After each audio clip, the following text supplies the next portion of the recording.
Boloko may be a small family of burrito restaurants, but one of its long-standing menu items is inspired by a country and culture far away from Boloko's roots in Boston.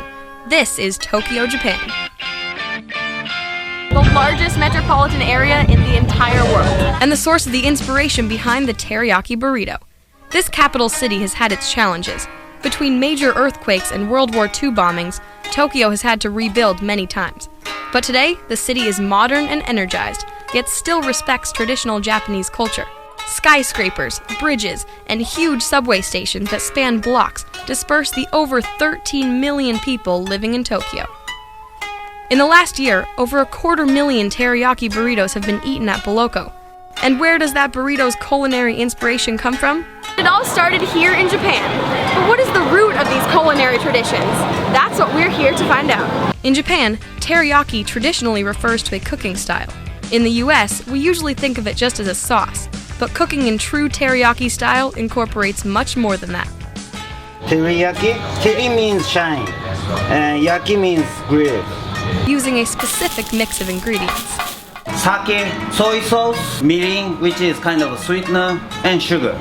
And it's ridiculously popular around here. It's pretty much like a really common condiment. The taste is always something I like. Seriously, in Japan, teriyaki is popular on all kinds of foods. Grilled fish, Well, famous one is a Yellowtail. chicken, vegetables, even sushi. Traditionally, meat or fish is marinated in the sauce overnight. Then, during the cooking process, more sauce is added. 1, 2, 3. As many times as you want. And all Japanese foods are prepared like a delicate piece of art. It is very important to present beautifully. You have to put green thing on this dish. Better. And the Japanese love fresh fish, because in Tokyo, sushi is as fresh as it can get. This is a Tsukiji fish market, the largest fish market in the entire world. In here, over 2,000 pounds of sea produce come through here every single day. That is a lot of fish.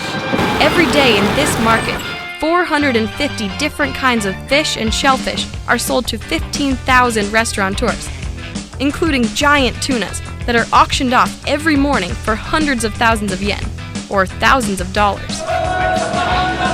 In fact, while we were learning how to make real teriyaki from a restaurateur in Tokyo, a delivery from the Tsukiji fish market arrived on the doorstep.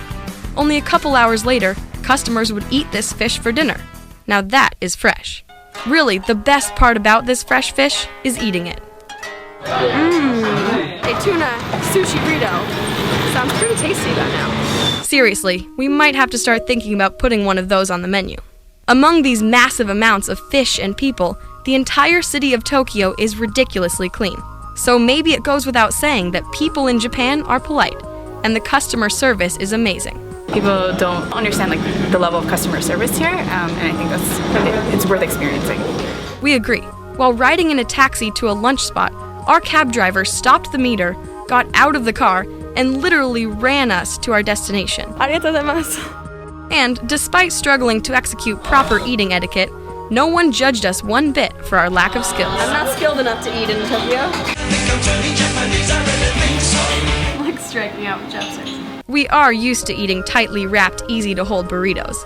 Lucky for us, slurping your ramen noodles is actually the polite way to do it here. Whether you're a skilled eater or not, there is clearly no shortage of good food to eat in Tokyo. While we set out to find the inspiration for teriyaki, we left Japan with our stomachs full of delicious foods from ramen to sushi and everything in between. Arigato, Tokyo, for your culinary traditions that have inspired us from all the way here in Japan to over 6,000 miles away in the US with a teriyaki burrito at Boloko. Globally inspired.